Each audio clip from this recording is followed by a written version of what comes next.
Senator Rubio, I do have a question about a specific part of your speech, and let me just go to that part of your speech, and I'm going to hit play here. The United States of America, more or less, these are rough numbers, but they're accurate, spends about $300 billion a month. It has $180 billion a month that comes to the federal government through taxes and other sources of revenue.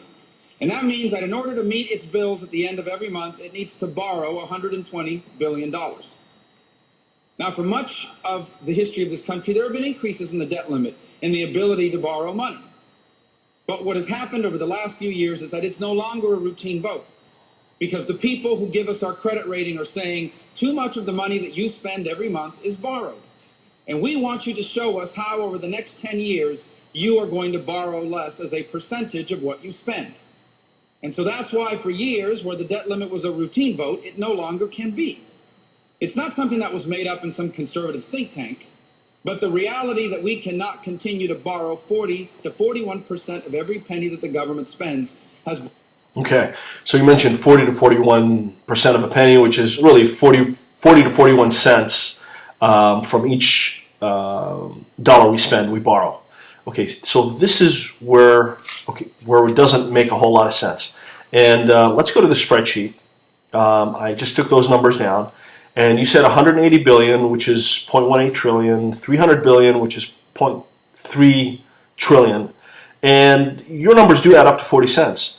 But when I look back through history, one of the things that let's just go to it. Let's just go to the history, and I'm going to take a look at president by president. Historically, while President Obama has had 40 cents, again here 40 cents, or the year after 37 cents, and this year he's expecting 43 cents borrowed per dollar. Historically, that's not been the case. Historically, it's been more like 14 cents, 18 cents. The worst it's ever been, Senator, is under, believe it or not, President Reagan. That one year he really cut taxes.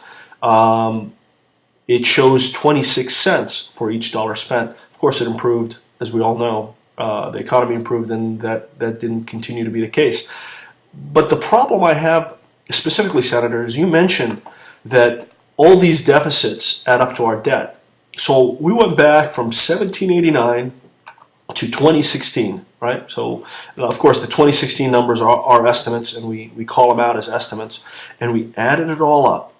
And by 2010, we were supposed to reach $8 trillion. And I assume that's where the deficit was. I looked at a couple of other White House numbers. One showed 9, but we were for sure under $10 trillion in 2010. Now we're in 2011, and we're at 14. So let me go back to the spreadsheet and just kind of talk about what that means, or what I think it means the way you explained it.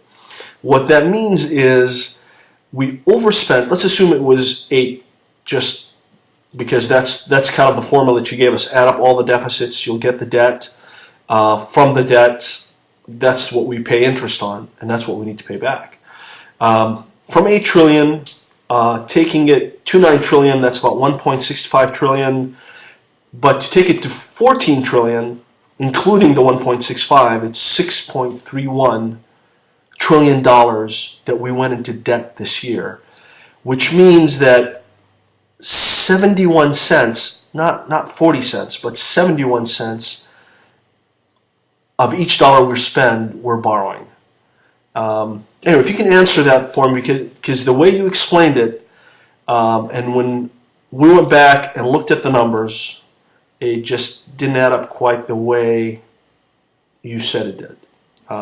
Please feel free to respond. Thank you, sir.